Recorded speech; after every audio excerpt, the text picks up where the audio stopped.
अब ऐसा है कि जब लोग करियर में आगाज़ करते हैं तो कुछ लोग अपने एड़ियाँ रगड़ देते हैं, कुछ लोग जूते रगड़ देते हैं, कुछ लोग घुटने रगड़ देते हैं। आपने दांत रगड़वा दिए, क्या कहानी थी ये?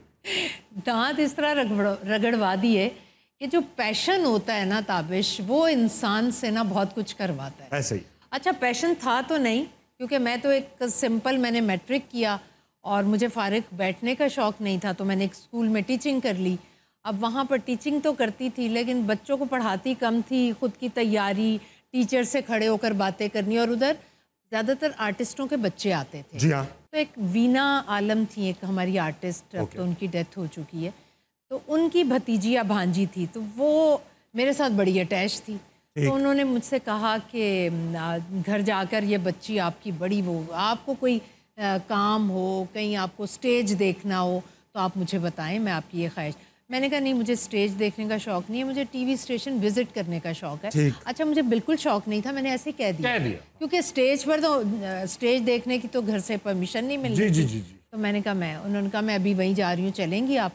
मैंने कहा ठीक है। मेरे डैडी आया करते थे मुझे पिक करने, वो आए। मैंने कहा डैडी मुझे टीवी स्टेशन जाने का मौका मिल रहा है तो मैं चली जाऊँ? डैडी ने कहा हाँ जाओ जाओ, मेरी तरफ जाओ, मैं स्टेज देख के आता हूं। मैंने कहा तुम जाओ। खैर मैं चली गई तो उधर ऑडिशन हो रहे थे। हमारे रफ़ीक अहमद वड़ाइच साहब, अल्लाह ताला उन्हें करवट जन्नत नसीब करे, वो प्रोग्राम मैनेजर थे।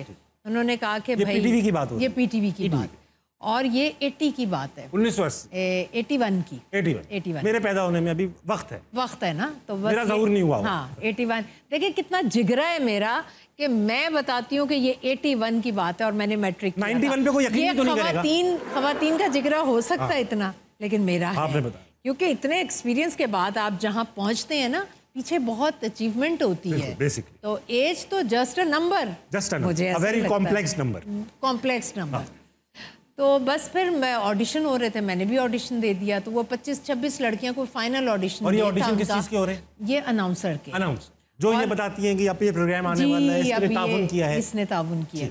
तो वो उनका कोई थर्ड फाइनल ऑडिशन था और मैं गई, मैंने बस दे दिया ऑडिशन। तो पता ये चला कि वो 25 रह गई, सिर्फ एक मैं सिलेक्ट हो गई। क्या बात। तो जी अनाउंसमेंट का सिलसिला स्टार्ट हो गया और फिर मेरा शौक़ बढ़ गया जब मैंने कोई 5-6 दिन अनाउंसमेंट कर ली और मुझे लगा कि अब तो मैं सेट होती जा रही हूँ।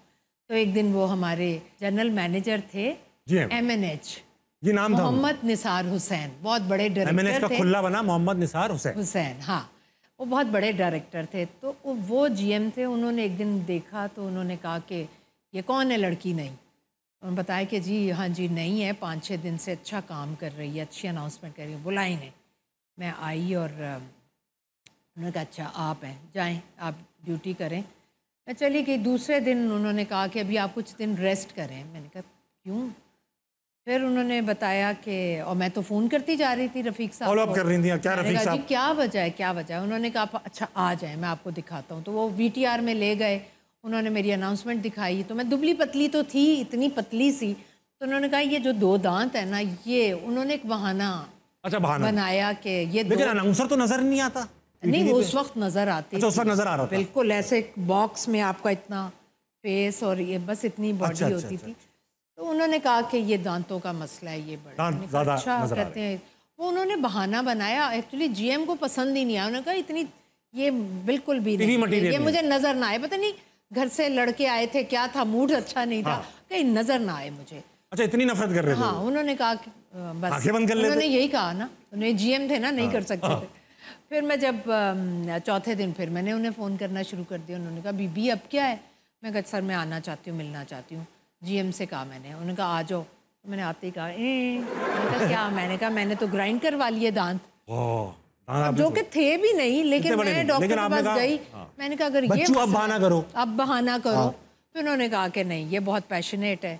तो फिर GM भी शायद चेंज ही हो गए थे। बस 4-5 दिन में GM भी चेंज पाकिस्तान में हो सकता है, हो सकता है। बस फिर वो दिन था। और अच्छा साहब ये एक बताइए कि उस जमाने में 1980s में एक रुझान नहीं था कि अपनी बेटियों को टीवी में भेजा जाए। आपके वालिद साहब आपको स्टेशन जाने की इजाज़त भी दे रहे हैं, ये काम दांत भी घिसवाने दे रहे हैं, हमारे अब्बा तो नहीं करने देते ये काम कभी। तो ये क्यों? ये इसलिए कि मेरे भाई बड़े इस तरह के थे। इस तरह के क्या मतलब? मतलब वो थे कि टीवी क्यों जाना है, उन दिनों टीवी को अच्छा नहीं भाई सख्त, अक्सर ये होता है भाई ज्यादा सख्त होते हैं बिलाजिम। और डैडी कहते थे मैं बड़ा हूँ घर का, मेरा फैसला, मैंने इजाजत दी है, मैंने दी है तो इसको कोई नहीं रोक सकता। तो डैडी की और भाई की काफी वो हुई, बहस हुई। फिर उन्होंने कहा कि भाई अब मैं कुछ नहीं कर। भाई खुद क्या करते? मेरे भाई अभी रिटायर हुए हैं, वो गवर्नमेंट ऑफिसर। ठीक है, गवर्नमेंट का काम होता है बस करते रहना। हाँ भाई कुछ ना कुछ ना खुद कोई काम करते हैं दूसरों को करने देते।